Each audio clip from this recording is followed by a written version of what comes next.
Oi, Tot, di tahun 2021 dan lu punya budget di bawah 4 juta, sekitar 3 jutaan, kira-kira iPhone berapa sih yang bakal lu pilih? Ya coba lu tonton video ini sampai habis, gue bakal ocehin di tiap-tiap seri, ya siapa tahu bermanfaat, ya nggak sih? Dan yang pertama, iPhone 7. Untuk iPhone 7, menurut gue di tahun 2021 ini worth it atau tidak, balik lagi ke lu nya masing-masing. Kalau menurut gue masalah worth to buy atau tidak, iPhone 5C pun bisa worth it bagi setiap orang ya, karena nggak setiap setiap orang sih kebutuhannya beda kan.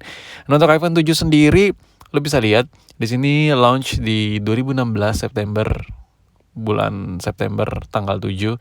Kalau kita lihat di sini untuk iPhone 7 ini, yang gue rasain ya kalau dari segi pemakaian, berhubung semua yang lu lihat di sini nih udah gue tes semua buat daily driver ya, tapi cuman seharian doang sih. Jadi untuk iPhone 7 ini gue rasain, dan yang gue nggak suka dan yang gue sukanya adalah layar. Untuk layar display lu bisa lihat ini 326 ppi. Menurut gue ya ppi yang ada di sini kerapatannya ini masih nyaman banget di mata gue, dan yang gue nggak suka baterai sih. Selebihnya nggak ada masalah. Terus untuk perekaman video ini udah bisa 4K meskipun cuma 30 fps frame per second, tapi menurut gue itu udah cukup lah dengan harga yang menurut gue ya antara 2 juta menuju 3 jutaan, 2 juta 3 juta. Menurut gue untuk iPhone 7 ini apakah worth it dibeli kalau lu make cuman buat yang menurut gue ya kayak gimana ya gue ngejelasin ya, gue make ini nggak pernah ngerasain nge-lag, soalnya gue tuh cuman kayak balas WhatsApp, ya buka-buka IG sesekali, ya nonton-nonton video di YouTube, udah gitu-gitu aja sih. Dan gue ngerasa iPhone 7 ini dengan baterai 1965 mAh ini menemani gue sekitar setengah hari, karena kan gue nggak bisa, gue udah coba paksa gitu kan sampai 1 harian itu masih belum bisa. Dan itu keluh kesah gue di iPhone 7 di tahun 2021 setelah gue coba pakai. Sekarang iPhone 6 biasa. Nah ini nih, ini biang keroknya nih. Untuk iPhone 6 itu pada saat launching, Apple itu dengan bangganya, dengan pedenya meluncingkan serinya itu ada 2 ya kan. Ada 6 biasa sama 6 Plus. Dan pada saat itu kita sebagai user Apple ya kan, apalagi Apple fanboy, kayak tercengang gitu, layarnya gede banget gitu. Nah kalau kita komparasi iPhone 6 ini dengan iPhone 7 yang tadi pertama gue sebutin, ya menurut gue iPhone 7 itu unek-unek gue cuma di baterai aja, selebihnya itu masih powerful banget HP-nya. Nah, apa sih perbedaannya yang gue rasain kalau dari iPhone 7 tadi yang gue bahas, sekarang gue coba pakai iPhone 6 di tahun 2021. Kalau buat pilihan warna, ada beberapa warna perbedaan. Yang pertama, iPhone 7 ada rose gold, terus ada matte sama jet black. Sedangkan iPhone 6 nggak ada warnanya. Terus untuk chipset, untuk iPhone 6 chipsetnya jauh lebih lambat, jauh lebih lemot. Ini bakal berasa banget kalau buat dipakai. Terus untuk masalah baterai udah jelas banget beda jauh banget. Lu bisa lihat sendiri perbedaan baterai 13 jam dengan 11 jam. Ini di iPhone 7 aja tadi gue ngeluh masalah baterai, apalagi di iPhone 6. Tapi overall semua itu balik lagi ke kebutuhan masing-masing. Pertama gini, ini namanya HP udah pada berumur semua, ya namanya udah berumur otomatis ada keuntungan yang lu dapat, harganya murah. Tapi di samping harga murah itu ada kompensasi yang harus lu adepin. Ya apalagi kalau bukan kapasitas baterainya ya kan. Kapasitas baterai, terus kinerja si handphone tersebut. Tapi menurut gue dari iPhone 7 sama iPhone 6 ini, yang gue rasain cuman di baterainya aja. Ya minusnya itu aja. Dan menurut gue iPhone 6 ini masih bisa lah sikit-sikit. Tapi kalau buat ngegame jelas ya kan. Kedua HP ini udah kayak kurang, speknya udah rada kurang lah kalau menurut gue. Untuk bagi sebagian orang yang pengen smooth banget ya. Jadi untuk iPhone 6 ini menurut gue itu aja sih yang gue rasain, masih mirip-mirip kayak iPhone 7. Lebih ke baterainya aja. Tapi kalau buat iPhone 7 gue ngerasain sedikit lebih cepet aja. Twice as fast. Anjay, so Inggris gue. Tapi ya selebihnya datar lah, flat lah, mirip. Cuman serius, ini karakternya antara 7 dan 6 mirip. Sekarang di iPhone 6s. iPhone 6s ini yang gue rasain di tahun 2021 setelah gue coba pakai seharian, Yang gue rasain adalah sama juga sih kayak iPhone 7 sama iPhone 6 tadi.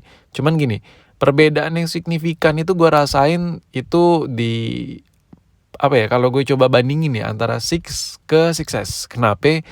Karena di iPhone 6 itu masih 8 megapiksel, sedangkan 6S 12 megapiksel.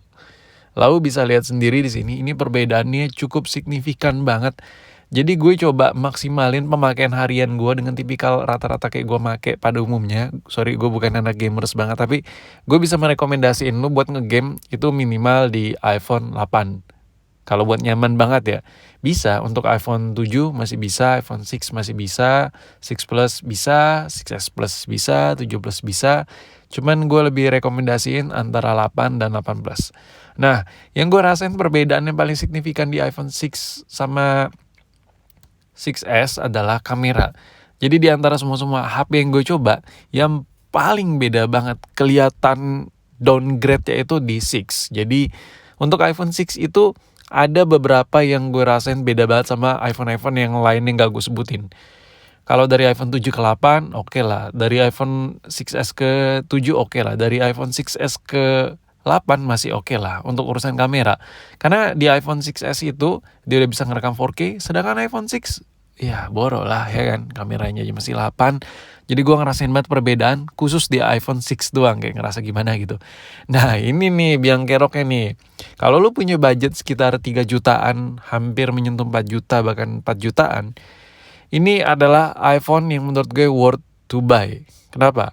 Pertama compact, tapi gue garis bawahi nggak semua orang suka dengan handphone yang ukurannya compact. Karena gini loh, Android itu dari waktu ke waktu, dari zaman ke zaman, layarnya itu berevolusi. Bukan masalah size aja ya. Ada yang full view, terus ada yang pakai poni-ponian, ya kan? Ada yang pakai ya punch hole, banyak banget lah beragam. Jadi tiba-tiba lo move terus dari Android ke iOS, dan yang lo lakukan itu transisi dari Android ke iOS itu iPhone 8, ya gue yakin sih lo gak bakal nyaman. Tapi kalau seandainya lo pemakai Android dengan layar yang compact, menurut gue gak ada salahnya sih. Jadi iPhone 8 ini gue rasain di tahun 2021, sumpah masih overkill banget dari segala sisi. But ada satu hal, baterai. Yang namanya baterai, ya iPhone-nya juga udah mulai berumur juga, jadi ya diwajar-wajarin aja kalau masalah konsumsi baterai rada-rada boros gimana gitu kan. Jadi intinya dari semua permasalahan iPhone yang gue sebutin dari A ke Z ini cuman satu yang paling menonjol, baterai. Sisanya ya mirip-mirip lah ya, signifikan dari setiap seri. Nah, gue ngerekomendasiin lu buat beli iPhone 7 atau iPhone 8 kalau lu memang budgetnya pas-pasan, tapi lu mampu beli ini. Ya kalau buat beli iPhone 7 lu bisa lu bisa ngegame tapi nggak lancar banget. Tapi kalau lu sabar-sabar sedikit ke iPhone 8, lu bakal ngerasain powerfulnya produk Apple yang sesungguhnya. Menurut gue di tahun 2021 lu masih bisa ngerasain powerfulnya, sesmoothnya, karakter smoothnya dari iOS. Ya menurut gue minimal iPhone 8. Kalau lu ambil yang varian-varian termurah, gue saranin minimal 6S. Karena untuk varian S ini, teknologi kameranya gak terlalu ketinggalan jauh. Sedangkan di iPhone 6 sudah rada ketinggalan jauh. Tapi overall itu balik lagi ke elunya, balik lagi ke budget ya kan. Ya mampunya beli yang mana ya kan. Tapi kalau gue lebih saranin serendah-rendahnya, coba deh lu usahain di 6S. Kenapa? Karena di 6S itu beda banget sih kualitinya. Mulai dari karakter bahan housingnya diperkokoh sama Apple, kayak waktu zaman iPhone 6 itu ada tragedi membengkokkan. Jadi si Apple itu sudah mematangkan komposisi bahan housingnya itu mulai dari 6S. Jadi feel premiumnya menurut gue lebih dapat di 6S. Apalagi warna rose gold, menurut gue itu salah satu warna yang mencolok banget sampai sekarang. Dan kalau buat urusan kamera, gue juga merekomendasikan minimal lu ambil 6S karena dia bisa ngerekam di 4K. Terus buat jepret 12 megapiksel, Oke, Pixel itu nggak mempengaruhi ke hasil dan lain-lain, tapi ini kita masih bicara dalam lingkup iPhone.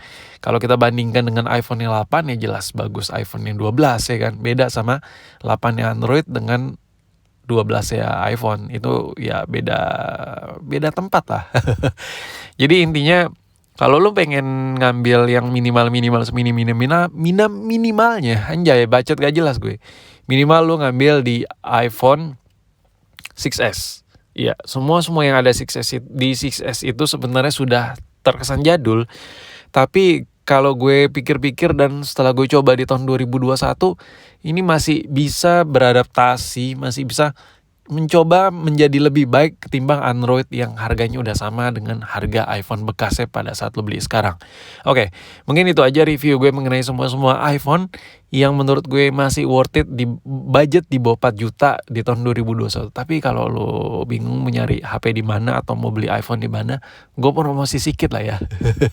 Jadi lo bisa dapetin iPhone ini di online shop gue, coba aja klik linknya ya, sekalian follow. Sorry, masih promo-promo gimana gitu. Jadi ada iPhone 6, ada iPhone 8, iPhone 7, cuman stoknya kadang cepat habis karena ya gue juga ngejual di toko fisik juga, ada toko fisiknya tapi gue masih belum announcement ke lu. Dan ya kalau lu pengen beli iPhone online gak mau ribet, gak mau apa, tinggal kirim aja. Coba aja deh lu coba klik linknya ada di bawah. Anjay, promosi nih gue di tahun 2021. Udah mulai dagang-dagang gimana gitu. Ya udahlah, ya daripada video gue udah kebacotan, udah kepanjangan nih kayaknya.